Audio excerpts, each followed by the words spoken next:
안녕하세요. 오늘은 한국의 위치에 대해서 이야기를 나눠볼까 합니다. GDP 총액 순위를 보여드리고 있습니다. 미국, 중국, 최근에 독일이 일본을 추월했다고 하더라고요. 러시아가 보이고요. 그리고 멕시코, 호주, 그리고 한국이 보입니다. 한국 순위가 좀 떨어져 있는 게 좀 아쉽기는 하네요. 제 동그라미 친 나라들은 한국과 바로 맞닿아 있는 나라들입니다. 한국의 지정학, 세계적인 강대국 사이에 끼어 있는 게 분명합니다. 한국은 이 상황을 유리하게 이용할 수 있을까요? 아니면 구한말처럼 이 상황이 우리에게 재앙이 될까요? 미국의 위치를 보죠. 미국은 동과 서로 바다가 펼쳐져 있습니다. 그 덕분에 2차 대전 때도 본토는 공격을 받지 않았어요. 하와이를 본토라고 볼 수 없겠죠. 미국은 북쪽에 있는 캐나다와 잘 지내면 되는데 캐나다는 거의 한 나라랑 다름이 없고요. 국경 다니는 거 보면은 전혀 한 나라죠. 멕시코 같은 경우는 장벽이 있습니다. 사진에서 보시는 바와 같이 두 개의 사진이 합쳐진 것 같은 느낌을 주지만 사실은 장벽이 가로지르고 있는 거죠. 그래서 멕시코 쪽에는 미국의 꿈을 가지고 있는 멕시코인들이 모여 사는 도시들이 계속 생겨나는 거고요. 미국 쪽에는 아무것도 없죠. 이쪽은 거의 사막지대이기 때문에 그렇습니다. 미국 입장에서 봤을 때 멕시코는 인력을 공급해 주는 곳이에요. 멕시코도 세계 10위 정도 되는 경제 강국이 될 수 있었던 이유는 미국 덕분입니다. 미국에 물건을 수출하기도 하고 미국 공장이 들어오기도 하죠. 물론 피해도 봅니다. 미국에 마약을 공급해 주고 있는 곳이 멕시코거든요. 그래서 멕시코 내에는 마약 카르텔들이 많고 그래서 치안이 굉장히 불안한 문제를 가지고 있죠. 이건 순전히 미국하고 국경을 맞대고 있기 때문이라고 볼 수 있는 거죠. 다시 한국으로 돌아와 보죠. 반도체 입장에서 보면 동아시아는 전 세계에 반도체 공급 공장을 갖추고 있는 지역입니다. 그래서 미국에서도 계속 관심을 가지고 있고 반도체 공장을 자국 내로 끌어들이려는 노력을 계속하고 있죠. 하지만 다 주고 나면 문제가 되죠. 일본이 1980년대가 지나면서 한국에 반도체 패권을 넘겨줬거든요. 그리고 나서 일본은 반도체 면에서 경쟁력을 많이 잃어갔습니다. 하지만 최근 일본은 TSMC 공장을 큐슈 지역에 건설을 했어요. 일본은 중국이 대만을 하나의 나라로 합치고자 하는 욕구를 미국에 어필을 했던 것 같고요. 거기에 또 하나가 사실은 있죠. 어느 학자분이 얘기하시는 것이 일본은 다시 한국 전쟁을 꿈꾸고 있다고 이야기를 해요. 그것이 직접적인 전쟁이든 전쟁 위협이든 관계가 크게 없다고 보는 것 같아요. 반도체 공장을 일본 내로 끌어들일 수 있는 핑계거리가 될 수 있거든요. 중국 입장에서 한반도는 어떠한 의미일까요? 중국 서쪽으로는 거대한 사막이 펼쳐져 있습니다. 그리고 이 지역은 탄으로 끝나는 이슬람 국가들이 배치되어 있어요. 최근에는 자원이 많이 나오고 해서 관심을 가지고 있지만 사람이 많이 사는 곳은 아니고요. 그리고 중국이 생산한 물건을 사줄 수 있는 나라들은 아니에요. 또 중국과 국경을 맞대고 있는 나라가 인도입니다. 히말라야 산맥이 있기 때문에 국경을 맞댔다고 하기에는 좀 난해할 수는 있어요. 실제로 알렉산더도 그랬고 징기스칸도 그랬고 인도로 쳐들어가진 못했거든요. 이유가 히말라야 산맥이 있기 때문이라고 보여져요. 인도와 중국은 서로 견제하고 있는 나라입니다. 중국 입장에서는 편하지는 않죠. 세계의 공장 위치를 인도에 뺏기고 싶지 않은 것도 중국의 마음 중에 하나일 거니까요. 중국이 정말로 신경 쓰는 지역은 바다 쪽이 아닐까 싶어요. 육지에서 물류를 하는 비용과 바다를 통해 물류하는 비용을 비교해보면 바다 쪽이 10분의 1, 경우에 따라서 100분의 1까지도 줄어듭니다. 가성비 좋은 육상 물류는 거의 철도인데 철도는 궤도를 따라가게 되고 궤도는 결국은 공격 목표물이 될 수밖에 없죠. 반면에 바다는 태풍이나 이런 문제도 있고 여러 가지 문제가 없는 것은 아닙니다. 덩케르크를 봐도 알 수 있고요. 하지만 바다는 폭격을 받는다고 해서 길이 부서지는 것도 아니거든요. 중국은 계속해서 바다로 나가고 싶어요. 근데 위치를 보게 되면 재밌습니다. 한반도가 가로막고 있고요. 일본은 우리 뒤에 있어서 뭘 가로막나 싶은데 센카쿠 열도가 항공모함처럼 쭉 대만까지 이어져 있습니다. 결국은 중국 배들이 태평양으로 나가기 위해서는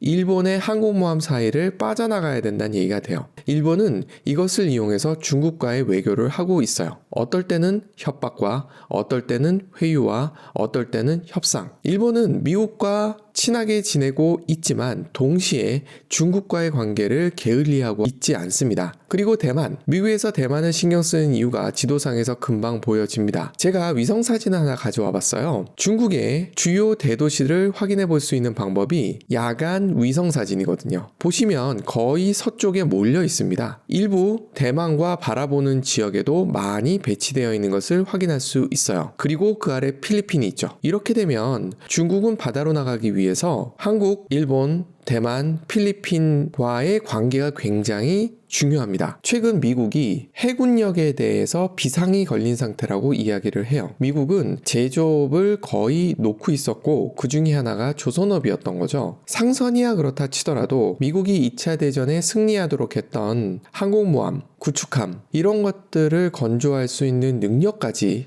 퇴화해버린 거죠. 군수만 보면서 사업하는 기업은 거의 없으니까요. 이러다 보니까 일본과 한국에 손을 내민다라는 기사가 있는데 조금만 더 들어가 보면 해군 함정을 만들어 달라는 것은 거의 아닙니다. 왜냐하면 이거는 군사 기밀에 해당하기 때문일 거예요. 하지만 일부 보수를 요청할 수는 있다 식으로 얘기하고 있다고 해요. 옛날 배니까요. 반면 중국은 세계 최고의 조선 강국이 되어가고 있습니다. 미국이 긴장하는 것은 너무 당연하고요. 그리고 이 조선 강국들이 동아시아에 몰려있는 것 또한 미국이 동아시아에 더 신경을 쓸 수밖에 없는 이유가 될 겁니다. 미국이 일본에게는 좀 다른 제안을 해서 이목을 끌고 있어요. 호주의 원자력 잠수함을 만드는 프로젝트에 일본을 조인시킨 겁니다. 이 부분에 대해서 다른 나라들은 군사기밀이 유출될 염려가 있다. 일본이 의외로 군사기밀을 지키는데 약하다는 말이 있어요. 해외 만평을 보시게 되면 각 나라의 느낌은 알 수 있습니다. 그런데 한국이 없어요. 이건 우리가 신경을 써야만 할 부분이 아닐까요? 구한말 그리고 한국전쟁 당시 미국이 한반도에 관심을 가지지 않았을 때 생긴 상황을 알고 있기 때문이거든요. 미국 말을 잘 들어야 된다 이런 뜻은 아닙니다. 외교는 그런 건 아니거든요. 하지만 미국은 초강대국이 맞고 미국과의 관계는 굉장히 중요하거든요. 그런 의미에서 중국과의 관계, 일본과의 관계도 굉장히 중요합니다. 한국은 세계의 초강대국 사이에 있거든요. 외교는 어느 한쪽에 무게를 준다고 해서 좋은 것은 아닌 것 같습니다. 구한말에 가스라테프트 밀약이 있었죠. 미국과 일본 간에 한반도는 일본이, 필리핀은 미국이 서로 양해하에 차지하겠다라는 것이었죠. 이때 한반도는 미국한테 큰 의미가 없는 지역이었습니다. 반면 일본에게는 청나라로 그리고 러시아로 쳐들어가기 위한 중요한 길목이었던 거죠. 이러한 이유가 일제강점기로 이어지게 됩니다. 그리고 한국전쟁 당시도 흥미롭습니다. 에치슨 라인이라는 것을 설정하는데 한반도가 빠져 있습니다. 왜일까요? 전략적 의미가 없다고 판단을 한 거죠. 그러나 한국전쟁 이후 한반도는 전략적으로 미국의 우방이 됩니다. 국경을 바다로 하는 게 나을까요? 아니면 산으로 하는 게 나을까요? 유럽 문명의 시작이라고 할 수 있는 그리스와 로마. 그 중에 로마는 유럽, 아시아 그리고 아프리카를 아우르는 제국을 만들었습니다. 국경선을 긋는데 카이사르가 생각했던 방식은 강이었습니다. 산맥이 아니었어요. 로마가 한니발의 침략을 알프스 너머로 받아봤기 때문일 겁니다. 그래서 카이사르는 야만인들의 지역이라고 할 수 있는 독일 그리고 러시아 지역과의 경계로 라인강과 도나우강을 선택합니다. 방어하기가 훨씬 좋은 거죠. 왜냐하면 눈에 보이거든요. 그리고 또 하나의 방어선으로 사용한 것은 사막입니다. 역시 마찬가지입니다. 아시아로 와도 또 하나의 사례가 있죠. 몽고가 유라시아 대륙을 거의 점령을 다 했음에도 불구하고 바다 건너 일본으로는 못 넘어갔어요. 물론 살짝 넘어가긴 했습니다만 태풍 등의 피해를 입으면서 전력이 약화된 상태로 넘어간 거죠. 강화도에서 고려의 왕실이 버텼던 것도 비슷한 이유입니다.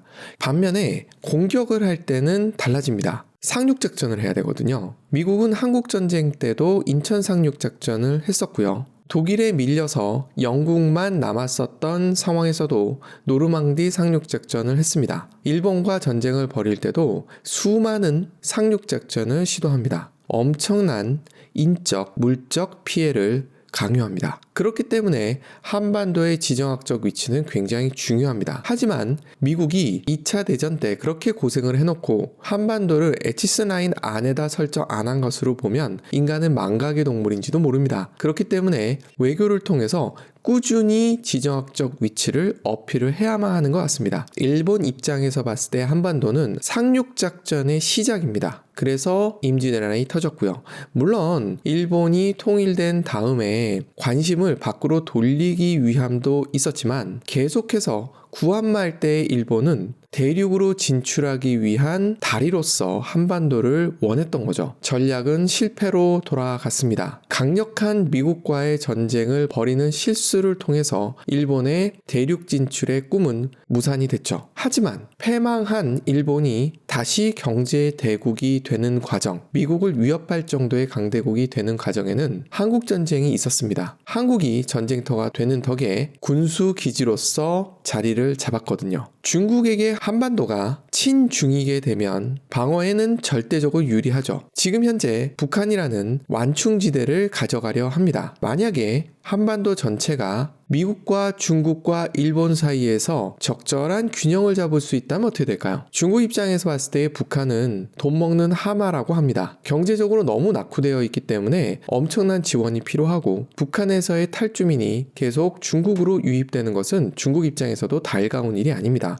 유럽에서 난민 때문에 골치를 썩히는 것과 다르지 않거든요. 우리는 이 상황에서 어떠한 외교를 했을 때 최대한 국익을 올릴 수 있는지를 생각해 볼 만해요. 한국의 주식시장에 지정학적 리스크가 포함되어 있다는 이야기 들어보지 않으셨나요? 한반도가 안정이 된다면 어떠한 위치를 차지할 수 있을지 10위에서 14위를 오르내리는 한국의 총 GDP 순위가 더 올라갈 수 있지 않을까요? 가슴 아픈 역사입니다. 그래서 이 드라마를 보고 싶지 않았어요. 그런데 강요에 의해서 보고야 말았죠. 참 잘 만든 드라마이나 구한말에 가슴 아픈 역사가 정말 힘들었습니다. 하지만 배울 건 배워야 되는 거죠. 구한말 한반도는 미국에겐 매력적이지 않은 나라였던 게 분명합니다. 일본에겐 필요했던 나라고요. 청나라에게도 필요했지만 그 당시 청나라는 내부 문제를 해결하는데도 정신이 없었어요. 러시아는 어땠을까요? 러시아가 러일 전쟁에서 진 다음에 사실은 전투에서 진 거거든요. 하지만 왜 전쟁의 패전으로까지 갔느냐라고 묻는다면 당시 러시아에서는 민중 폭동이 일어났고 그러면서 짜르의 권위가 바닥으로 떨어지게 됩니다. 그러면서 군대를 더 파견할 여력이 없었던 겁니다. 덕분에 일본은 러일 전쟁에 승리했다는 승전국의 쾌감을 누릴 수 있었고 그 이후에 제국주의로 나가게 되는 거죠. 하지만 이건 외적인 요인이고 더 중요한 건 한반도가 당시 경쟁력이 없던 것이 주요한 원인이지 않았을까 싶습니다. 만약 지금처럼 반도체를 위해서 필요한 나라이고 조선, 제조업 이런 쪽으로 필요한 나라였다면 가스라테프트 밀약은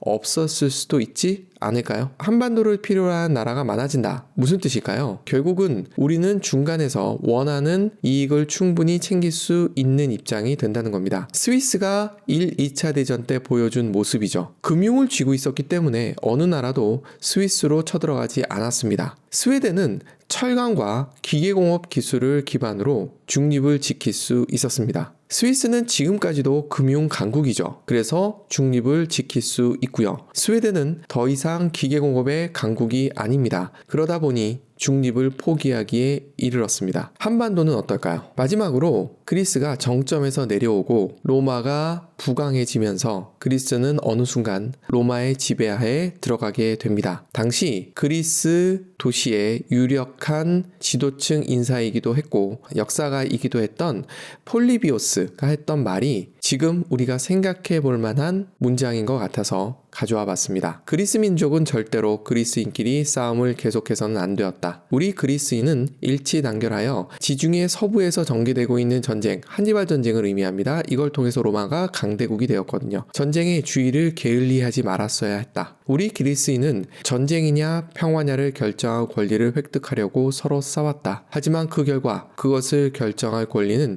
그리스 민족의 손에서 빠져나가고 말았다. 그리스인 가운데 이 권리를 가진 사람은 아무도 필요도 없게 되었다. 지금의 한반도의 지정학은 구한말과는 분명히 다릅니다. 한국이 그만큼 힘이 세진 것은 너무 감사한 일이죠. 하지만 나아갈 길이 너무나도 많이 남았습니다. 아니, 여기서 삐끗하면 큰일 납니다. 그리고 한국은 민주주의 국가입니다. 다시 얘기해서 국민으로부터 권력이 나옵니다. 권력은 주고 그냥 지켜보는 것이 아니라 같이 이야기를 해나가며 한국의 미래를 고민해야 되는 것이라고 생각되어집니다. 그렇기 때문에 한 분 한 분이 한국의 지정학을 피부로 느끼고 외교가 어떻게 진행되어야 되는지에 대해서 고민을 같이 해봤으면 하는 마음에 이 컨텐츠를 만들어 봤습니다. 감사합니다.